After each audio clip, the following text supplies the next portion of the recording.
माह रमजान के अंतिम जुमा यानी अलविदा की नमाज शुक्रवार को देश भर में अदा की गई। जामा मस्जिद दिल्ली में शाही इमाम अहमद बुखारी ने नमाज पढ़ाई, जबकि बिहार की सभी मस्जिदों और खानकाहों में नमाज अदा करने को लेकर भीड़ उमड़ पड़ी। सामूहिक रूप से मुस्लिम भाइयों ने अलविदा की नमाज अदा की। मस्जिदों में अलविदाई खुतबा हुआ। गौरतलब हो कि रमजान के आखिरी जुमे पर all India Muslim personal law board ने देश भर के मुसलमानों से काली पट्टी बांधकर नमाज पढ़ने जाने को कहा था, जिसकी झलक भागलपुर के चंपानगर मस्जिद में भी देखने को मिली।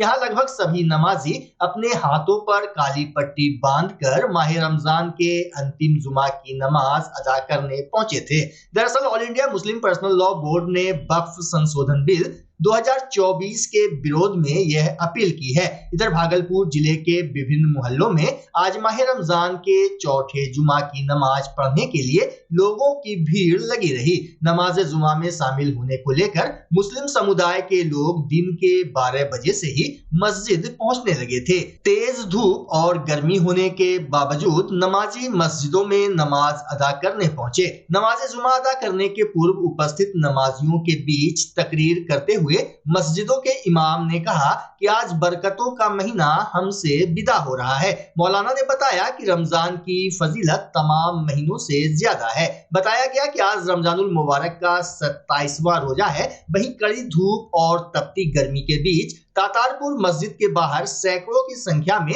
लोगों ने अलविदा की नमाज अदा की, जिसका जायजा लिया हमारे सहयोगी सैयद इनामुद्दीन ने। देश भर में आज माह रमजान के अंतिम जुमा यानी अलविदा की नमाज अदा की जा रही है। भागलपुर के भी विभिन्न मस्जिदों और खानकाहों में अलविदा की नमाज आज अदा की जा रही है।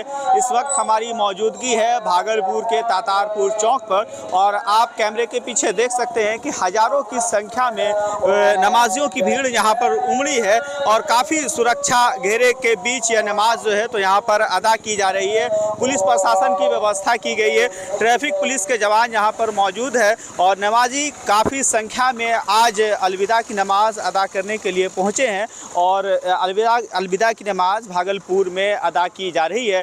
हम आपको बता दें कि आज माह रमजान का अंतिम जुमा है और इसके बाद सीधे ईद की नमाज सामूहिक रूप से अदा की जाएगी। हालांकि तातारपुर मस्जिद से एक जानकारी भी मिली है कि लगभग 8:30 बजे ईद की नमाज अदा की जाएगी, लेकिन आप देख सकते हैं कि यहाँ पर इस सड़क पर इस मस्जिद के सामने में जिस तरह से नमाज अदा की जा रही है उसको लेकर के स्थानीय पुलिस की ओर से भी स्थानीय थाना की जो पुलिस है वो यहाँ पर मौजूद है और ट्रैफिक के जवान भी मौजूद है और रूट को भी किसी तरह से यातायात को बाधित नहीं किया गया है। रूट को भी जवान जो है तो संभाले हुए हैं और एक तरह से पश्चिम की ओर से पूरब की तरफ आने जाने का सिलसिला लगातार जारी है और दूसरी तरफ नमाजी जो है तो नमाज भी अदा कर रहे हैं, जिसकी हम आपको यहाँ से ये तस्वीर दिखा रहे हैं। हम आपको बता दें कि आज माह रमजान के अंतिम जुमा यानी कि अलविदा को लेकर के all India Muslim personal law board की ओर से वक्फ बिल को लेकर के विरोध का भी ऐलान किया गया था।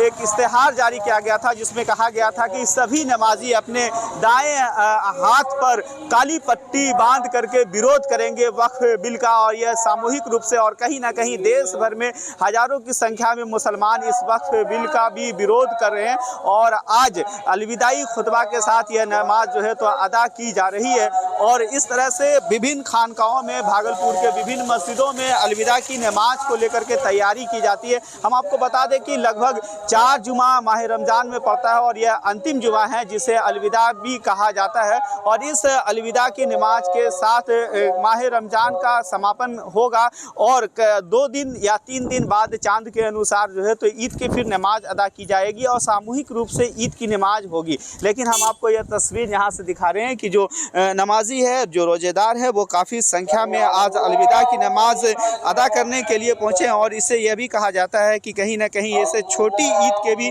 नाम से कुछ लोग कहते हैं, छोटी ईद का भी नाम दिया जाता है और इस अलविदा की नमाज को अदा करने के लिए काफ़ी उत्साह होता है, काफ़ी दिनों से तैयारी चलती है और हम आपको बता दें कि जो शांति समिति है, जो जिला की कमेटी है, वो उसके भी सदस्य यहाँ पर जो है तो जो सिविल सोसाइटी है उसके भी कई सदस्य यहाँ पर मौजूद है और प्रशासन का सहयोग कर रहे हैं। तो इस तरह से आप देख सकते हैं कि यह पूरा भीड़ हजारों की संख्या में इस मस्जिद में जो है तो मस्जिद के सामने नमाज अदा करने के लिए नमाजियों की भीड़ उमड़ी है। हम अगर पीछे की तरफ जाएंगे तो हम आपको दिखाएंगे कि जो जवान मौजूद है वो ड्यूटी में किस तरह से अपनी ड्यूटी निभा रहे हैं और यातायात में किसी प्रकार की बाधा उत्पन्न ना हो इसका भी पूरी तरह से ख्याल रखा गया है। तो शांतिपूर्ण वातावरण में, बिल्कुल सौहार्दपूर्ण वातावरण में जो है तो नमाज अदा की जा रही है। आज अलविदा की ये नमाज है और इस तरह से इस नमाज को लेकर के हम आपको दिखाएंगे कि काफ़ी भीड़ उमड़ी है और सामूहिक रूप से अब जो है तो नमाज अदा होने के बाद दुआ की जाएगी।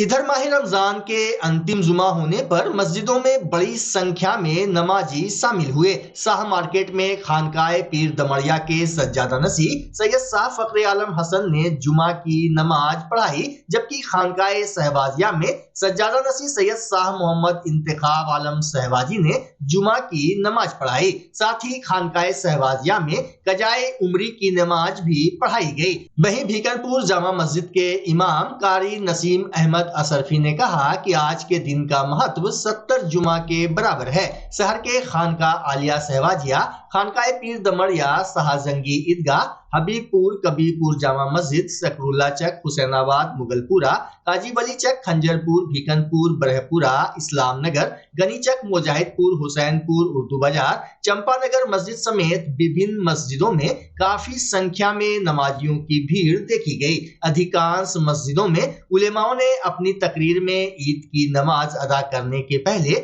सदकाए फित्र देने की बात कही। अलविदा की नमाज अदा करने के बाद देश में अमन चैन की विशेष दुआ मांगी गई। बिहार के मुख्य सचिव अमृतलाल मीना शुक्रवार को भागलपुर पहुंचे। पटना से हेलीकॉप्टर के जरिए मुख्य सचिव भागलपुर हवाई अड्डा पहुंचे, जहां उन्हें गार्ड ऑफ ऑनर दिया गया। प्राप्त जानकारी के अनुसार मुख्य सचिव के साथ पथ निर्माण विभाग के अपर मुख्य सचिव मिहिर कुमार सिंह, राजस्व एवं भूमि सुधार विभाग के अपर मुख्य सचिव दीपक कुमार सिंह एवं पंचायत राज विभाग के सचिव दिवेश सेहरा भी पहुंचे। वहीं मिहिर कुमार सिंह और दिवेश सेहरा भागलपुर में ही विभागीय पदाधिकारियों के साथ बैठक करने लगे, जबकि मुख्य सचिव और राजस्व एवं भूमि सुधार विभाग के अपर मुख्य सचिव दीपक कुमार सिंह हेलीकॉप्टर से कहलगांव गए, जहां उन्होंने बटेश्वर स्थान के पास गंगा नदी पर प्रस्तावित नए पुल का स्थल देखा। इसी दौरान मलकपुर और अंतिचक गांव भी गए। मुख्य सचिव विक्रमशिला केंद्रीय विश्वविद्यालय के प्रस्तावित स्थल का निरीक्षण करने भी गए। बताया जा रहा है कि प्रधान सचिव के आगमन के बाद अब भागलपुर के विकास कार्यों को रफ्तार मिलने की उम्मीद बढ़ गई है। वहीं सड़क, पुल समेत अन्य कई परियोजनाओं का जायजा लेने के साथ ही मुख्य सचिव ने जिले के आला पदाधिकारियों के साथ बैठक की, जबकि मुख्य सचिव अमृतलाल मीना के स्वागत में जिलाधिकारी डॉक्टर नवल किशोर चौधरी, वरीय पुलिस अधीक्षक Hridaykant, ADM Dinesh Ram, DDC Pradeep Kumar, SDM Dhananjay Kumar के अलावे कई पदाधिकारी मौजूद थे। सेंट्रल यूनिवर्सिटी बनना है, उसके लिए भू अर्जन की कार्रवाई प्रारंभ हुई है। उस साइट को देखने के लिए और स्थल पर किस तरह की प्लानिंग हो रही है इसको देखने के लिए हम लोग यहाँ पर आए हैं। सारी साइट को देखा है और अध्ययन किया है। यहाँ का जो अप्रोच रोड का इशू है उसको भी हम लोगों ने देखा है और भविष्य में चूँकि सेंट्रल यूनिवर्सिटी बनेगी तो तरह तरह की आवश्यकताएं होगी, सबको देख करके आगे की योजना बनाई जा रही है। कब तक सर ये भू अधिग्रहण की प्रक्रिया पूर्ण होने की? भू अधिग्रहण के लिए राज्य सरकार ने स्वीकृति दे दी है। 205 एकड़ जमीन के अर्जन, 215 एकड़ जमीन के अर्जन की कलेक्टर साहब के द्वारा कार्रवाई की जा रही है। सोशल इम्पैक्ट असेसमेंट होता है भू अर्जन अधिनियम के अंतर्गत, वो अभी चल रहा है। जैसे ही सोशल इम्पैक्ट असेसमेंट की रिपोर्ट आएगी उसके बाद में अग्रेतर कार्रवाई की जाएगी। Sir, new Delhi planning architecture school को जो डीपीआर तैयार करने के लिए दिया गया था, क्या कुछ प्रोसेस है डीपीआर को लेकर? देखो, वो सब काम समानांतर तरीके से पैरेलली चल रहे हैं। जब अब यूनिवर्सिटी स्थापना की यहाँ निर्णय हो गया तो सारे काम चल रहे हैं। आने वाले समय में आप लोग सर विक्रमशिला का ये बटेश्वर स्थान का भी निरीक्षण होना है। देखिए, रेलवेज के द्वारा वहाँ पर एक गंगा नदी पर पुल बनना है और उसका अलाइनमेंट को देखने के लिए बस रेलवे के अधिकारियों के साथ साइट पर और क्या राज्य सरकार से सहयोग चाहिए उसको देखने के लिए हम लोग यहाँ पर आए हैं, ताकि उस प्रोजेक्ट में जल्दी से जल्दी काम आगे बढ़ सके। ईद नजदीक आते ही बाजार में इत्र की डिमांड बढ़ गई है। भागलपुर का तातारपुर मार्केट भी ईद के मौके पर आकर्षण का केंद्र बना हुआ है। यहाँ देश विदेश के विभिन्न हिस्सों से लाए गए इत्र की खुशबू लोगों को अपनी ओर खींच रही है। इस बार बाजार में चॉकलेटी, गुलाब, रजनीगंधा, बेलम और गिलासी जैसे अलग अलग फ्लेवर के इत्र मिल रहे हैं। खास बात यह है कि भारतीय इत्र के साथ साथ बांग्लादेश, सऊदी अरब, मुंबई और दिल्ली से लाए गए इत्र भी उपलब्ध हैं। वहीं इत्र विक्रेता महबूब आलम ने जानकारी देते हुए बताया कि उनके स्टॉल और दुकान पर 20 रुपये से लेकर 4000 तक के इत्र की शीशियां मौजूद हैं। साथ ही उन्होंने बताया कि सुगंध स्टोर में करीब 300 वैरायटी की इत्र एवं परफ्यूम उपलब्ध हैं। वहीं इत्र के शौकीन इसे खरीदने में जुट गए हैं। इत्र विक्रेताओं का कहना है कि ईद तक जिले भर में लगभग 1 करोड़ रुपए के कारोबार की उम्मीद है।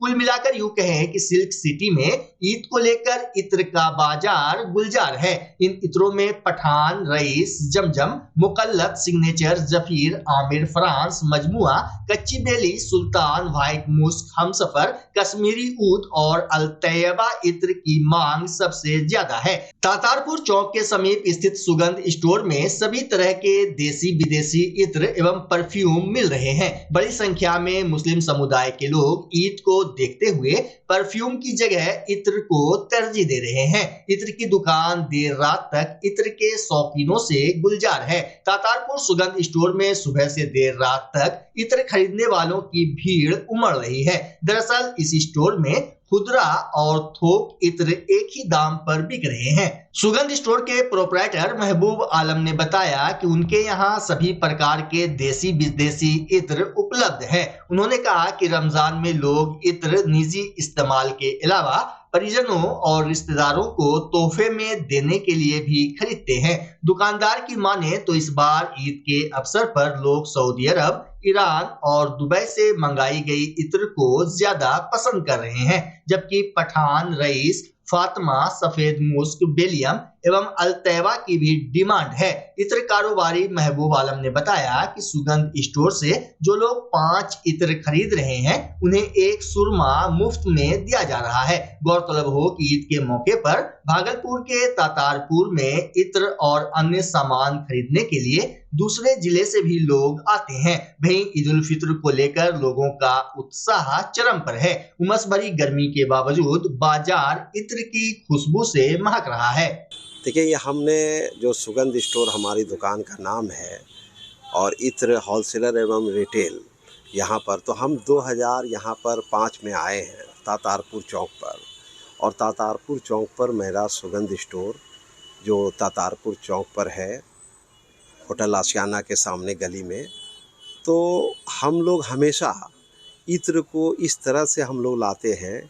आप देखें हमारे यहाँ अभी इस वक्त जो रमज़ान शरीफ है, रमज़ान शरीफ और ईद के लिए जो हमने दुबई से, सऊदीया से और इंडिया से, तो सभी जगह से, बम्बई, चेन्नई, गुजरात, मद्रास और वो जा कर के आपको अहमदाबाद और उसके बाद मध्य प्रदेश, हर जगह से जहाँ जहाँ उपलब्ध मैन्युफैक्चरिंग होता है इत्र का, मैं सभी कंपनी से इत्र उपलब्ध कराता हूँ लोगों को। इसलिए इत्र मंगवाते हैं कि क्योंकि आप जानते हैं कि 30 रोज़ा रखने के बाद हर मुसलमान जब ईद का नमाज अदा करने के लिए जाते हैं तो नए कपड़े पहन के इत्र लगाना सुन्नते रसूल है और सुन्नत है। तो जब वो इत्र लगाएं तो ये लोगों को लगे कि हम जो इत्र लगाया है और एक दूसरे से जब गले मिलेंगे तो ईद की खुशियाँ दूनी हो जाएगी। वो खुशबू जो जब एक दूसरे से मिलती है तो एक मोहब्बत बनती है। तो इस तरह का हम लोगों ने इत्र उतारा है भागलपुर में। और आप जानते हैं कि सुगंध स्टोर हमेशा, अभी देखिए हमारे पास अजमल कंपनी का इत्र है, आदिल कादरी का है, आपका अल-तैयबा का है, अल-नईम का है, नेमत का है, मीना का है, सभी कंपनी जो इत्र के हमारे पास लगभग 300 कम से कम वैरायटी का इत्र है। और 300 वैरायटी मतलब है कि 550 से 600 इत्र जो कंपनी बना रही है। हर कंपनी 200 150 ब्रांड निकालती है, और कोई ऐसा ब्रांड नहीं है जो हम हमारे स्टोर में नहीं रखते हैं। जो भी नाम लेके आते हैं या इस तरह का खुशबू हमको चाहिए तो मैं सुगंध स्टोर हमेशा उपलब्ध कराता हूँ। मैं ये चाहता हूँ कि हमारे जो लोग हैं हमेशा जो भी मतलब खुशबू डिमांड करें, सुगंध स्टोर उसको भरपाई करती है। रुपए से आपके पास इत्र का रेंज शुरू होता है? हमारे पास गरीब से गरीब और अमीर से अमीर 20 रुपये से लेके हमारे पास 4000 तक का इत्र उपलब्ध है। जिस रेंज में सबको ख्याल रखते हुए, जो गरीब लोग भी लगाते हैं, अमीर भी लगाते हैं, सब तबके के लगाते हैं, क्योंकि ईद सबकी खुशियाँ लेकर आती है। अच्छा, एक बात और बताइए, इस ईद के अवसर पर प्रशासन का कितना सहयोग मिल रहा है? देखिए, सबसे बड़ी भागलपुर को तो मैं आपके चैनल को भी सबसे पहले मुबारकबाद देता हूं कि आपका चैनल हमेशा हर फेस्टिवल में लगातार जो लोगों को रूबरू कराता, हम लोग के आवाज़ को, हमारी जो आवाज़ बात हो रही है, जो लोग देख रहे हैं, मैं उन सब लोगों को रमज़ान की मुबारकबाद। और आपको, और देखिए प्रशासन, भागलपुर ज़िला प्रशासन, पुलिस प्रशासन ने बहुत ही बेहतरीन इंतज़ाम किया। तातारपुर मार्केट में बिल्कुल इतनी दुकान सजी हुई है और सज के लोग आ रहे हैं, पूरे ज़िला भर के लोग। आप जानते हैं मामूली चीज़ नहीं है, लेकिन आप देखिए प्रशासन का बहुत अच्छा रोल है, पुलिस का बहुत अच्छा रोल है। हमारा एसएसपी भागलपुर और डीएम साहब बहुत अच्छे हैं। पूरे मार्केट को सजाया संवारा और पूरी तरह से चौकसी बरती जा रही है। मैं इस मौके पर उनको भी एडवांस में ईद की मुबारकबाद देता हूं कि आपने जो भागलपुर के आवाम के लिए जो तातारपुर मार्केट को सजवाया है, संवारा है, और हर दुकानदार सब दुआ कर रहे हैं। बहुत अच्छे डीएम साहब, एसपी साहब हैं। इस तरह का प्रशासन भागलपुर में हमेशा रहना चाहिए, जो किसी लोगों को तकलीफ नहीं हो रही। तिलका मांझी भागलपुर विश्वविद्यालय के होम साइंस विभाग में महिला नेतृत्व एवं उद्यमिता सफलता विषय पर आयोजित 2 दिवसीय सेमिनार का समापन आज हो गया। सेमिनार में विभिन्न विशेषज्ञों, शिक्षकों, शोधार्थियों और विद्यार्थियों ने भाग लिया। इस दौरान महिला सशक्तिकरण, उद्यमिता और नेतृत्व क्षमता पर विचार विमर्श किया गया। वहीं अपने संबोधन में अतिथियों ने कहा कि महिलाएं आज हर क्षेत्र में अग्रणी भूमिका निभा रही हैं और उद्यमिता के क्षेत्र में भी उनकी सफलता प्रेरणादायक है। कार्यक्रम में मुख्य अतिथि के रूप में टीएमयू के पीआरओ डॉक्टर दीपक कुमार दिनकर, समाजसेवी प्रकाश चंद्र गुप्ता, उमेश नीरज, डॉक्टर विवेक, डॉक्टर राधिका मिश्रा सहित कई गणमान्य मौजूद रहे। टीएमयू के PG home science food and nutrition department 2 दिवसीय राष्ट्रीय सेमिनार का दूसरा दिन है और इसमें 2 तकनीकी सत्रों का आयोजन भी हो रहा है और मूल्यांकन सत्र होंगे, जिसमें जो निष्कर्ष निकलेंगे, फाइंडिंग्स होंगे सेमिनार के, उस फाइंडिंग्स को हमारे समाज की बेहतरी के एक बहुत बड़ा आईना होगा, माइलस्टोन होगा। और जो निकले निष्कर्ष होंगे सेमिनार का, उससे हम राज्य सरकार, केंद्र सरकार की विभिन्न एजेंसियों और हमारे विश्वविद्यालय प्रशासन सबों को हम लोग अवगत कराएंगे कि महिला नेतृत्व और उद्यमिता विकास आज की जरूरत है और महिलाएं जमीन से लेकर आसमान तक हर क्षेत्र में अपना परचम लहरा रही है। महिलाओं के नेतृत्व की बात यहाँ पर हो रही है, उद्यमी बनाने की बात हो रही है, कला कौशल विकसित करने की बातें हो रही है और विकसित भारत के सपने को साकार करने में महिला नेतृत्व और उद्यमिता बहुत ही महत्वपूर्ण एक तत्व है। इसके बिना हम विकसित भारत की कल्पना नहीं कर सकते हैं। और हमारे क्षेत्र में विभिन्न प्रांतों के विभिन्न जिलों से लोग आए हैं, प्रतिभागी शिरकत कर रहे हैं, बुद्धिजीवी शिरकत कर रहे हैं, समाजसेवी शिरकत कर रहे हैं, शोधार्थी, छात्र, शिक्षक सभी लोग आए हैं। ऑनलाइन ऑफलाइन हाइब्रिड मोड में आयोजन हमारा चल रहा है। निश्चित तौर पर यह सेमिनार समाज की बेहतरी के दिशा में एक मील का पत्थर है। बहुत ही यह सराहनीय पहल है कि इस तरह के आयोजन दिनकर जी के द्वारा किया गया है और इस तरह से महिलाओं में हम पाते हैं कि उनमें स्वावलंबन, आत्मनिर्भरताएँ बढ़ती है। इस तरह के कार्यक्रम से उनको बहुत ही लाभ पहुंचता है। यह जो महिला उद्यमिता और कौशल का जो विषय वस्तु चुना गया है, यह सभी काल में प्रासंगिक था। प्राचीन काल में भी हम महिलाओं को अर्थव्यवस्था का प्रमुख आधार पाते हैं। आज के सेमिनार में मैंने मध्यकाल की भी जितनी शाही धर्म की महिलाएं थी या जो अन्य जन सामान्य महिलाएं थी, इनका क्या क्षेत्र रहा, कला कौशल के क्षेत्र में, व्यापार के क्षेत्र में, उद्योग के क्षेत्र में, इन सब परिप्रेक्ष्य में मैंने बात किया है। और हम लोग वर्तमान अर्थव्यवस्था में महिलाओं के बिना नहीं कुछ कर पाएंगे। अगर हमें महिलाओं का जब तक सक्रिय सहयोग नहीं मिलेगा तो इस तरह के आर्थिक सुधार की कल्पना हम लोग नहीं कर सकते। इस तरह के कार्यक्रम के आयोजन से हम पाते हैं कि बच्चा जब जन्म लेता है तो कई बार बच्चा तुरंत नहीं रोता है, रोने में देर हो जाता है। ऐसे में बच्चा क्षतिग्रस्त हो जाता है और उसके बचने की संभावना कम हो जाती है। और यदि बचा तो भविष्य में उसमें विकलांगता की समस्या आती है, जिसे सीपी कहते हैं, जिसका कोई माकूल इलाज नहीं है और ज़िंदगी भर बच्चा विकलांगता से जूझ सकता है। ऐसे में पूरे संसार में कूलिंग थेरेपी का सहारा लिया जाता है। जन्म से ठीक 6 घंटा के अंदर यदि उसको कूलिंग थेरेपी दिया जाए तो उससे उसका सीपी की समस्या कम होती है और बचने की भी संभावना बढ़ती है। पहली बार बिहार झारखंड में आपके शहर के स्नेह नवजात शिशु बाल सेवा केंद्र में यह मशीन उपलब्ध है। कभी भी ऐसी बात हो कि बच्चा रोने में विलम्ब हो गया तो आप स्नेह नवजात शिशु बाल सेवा केंद्र में जरूर संपर्क करें।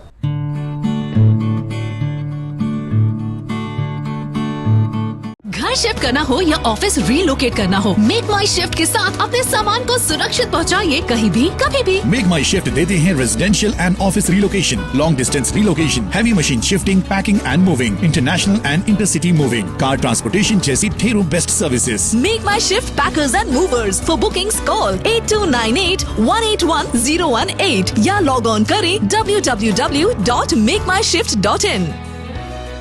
रिंकू एलईडी बल्ब एक बार लाओ और चलाते ही जाओ। हमारे एलईडी बल्ब्स है क्वालिटी में नंबर 1 और एनर्जी एफिशिएंट, जो रखे एनवायरनमेंट और आपके बिजली के बिल दोनों का ख्याल। रिंकू एलईडी बल्ब के साथ एनर्जी बचाओ और बिल घटाओ। ये है पावर सेविंग लाइट जो चले लंबे समय तक और रखे आपके घर को रोशन। हमारे यहाँ एलईडी लाइट्स मिलते हैं एक व्यापक रेंज में जो आपकी हर जरूरत को पूरा करेगी। लेकिन यही नहीं, हमारे एलईडी लाइट सिर्फ चमकदार नहीं बल्कि एनवायरनमेंट फ्रेंडली भी है। तो आज ही लाओ रिंकू एलईडी बल्ब और पाओ 1 साल की वारंटी का भरोसा। रिंकू एलईडी बल्ब्स, नई जनरेशन के स्मार्ट बल्ब्स। आज ही संपर्क करें 8651063786 या मेल करें rinku.led.bulb@gmail.com। हमारा पता असाननपुर, भागलपुर, बिहार 812002।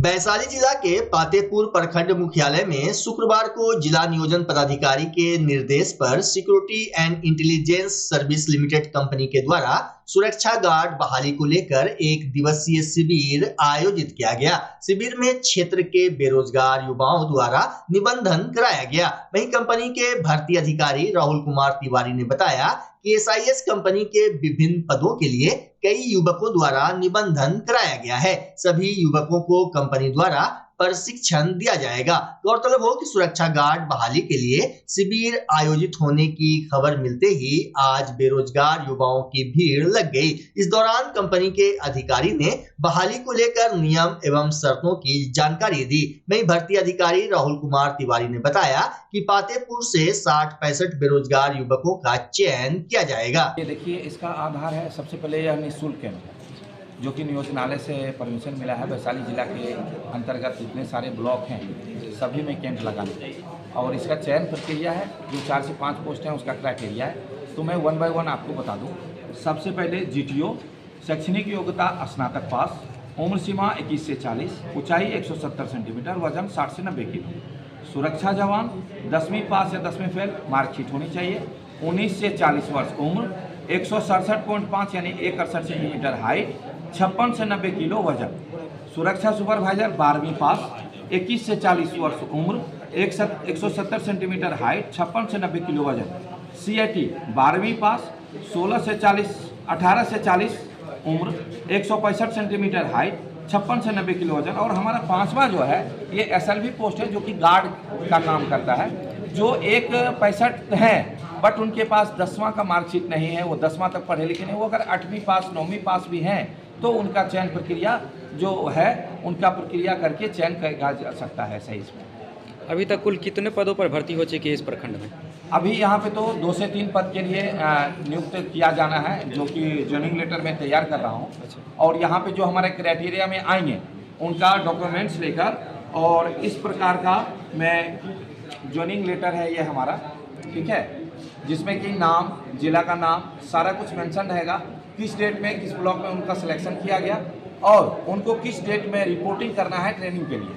और इसके अलावा बस एक बात मैं बताना चाहूँगा कि अभी तक हमारा महुआ, वैशाली, चेहरा कला, झंडाहा और आजमा फतेहपुर यानी पातेपुर में, ठीक है, कल जो है फतेही बेलसर 29 मार्च फतेही बेलसर, 1 अप्रैल राघोपुर, 2 अप्रैल हाजीपुर DRCC कार्यालय में, 3 अप्रैल राजापाकर, 4 अप्रैल भगवानपुर, 7 अप्रैल देसरी और 8 अप्रैल लालगंज और 9 अप्रैल सदैव बुजुर्ग, 11 अप्रैल विदुपुर, 12 अप्रैल गौरव और लास्ट जो हमारा भर्ती कैंप है 15 अप्रैल को महनारू।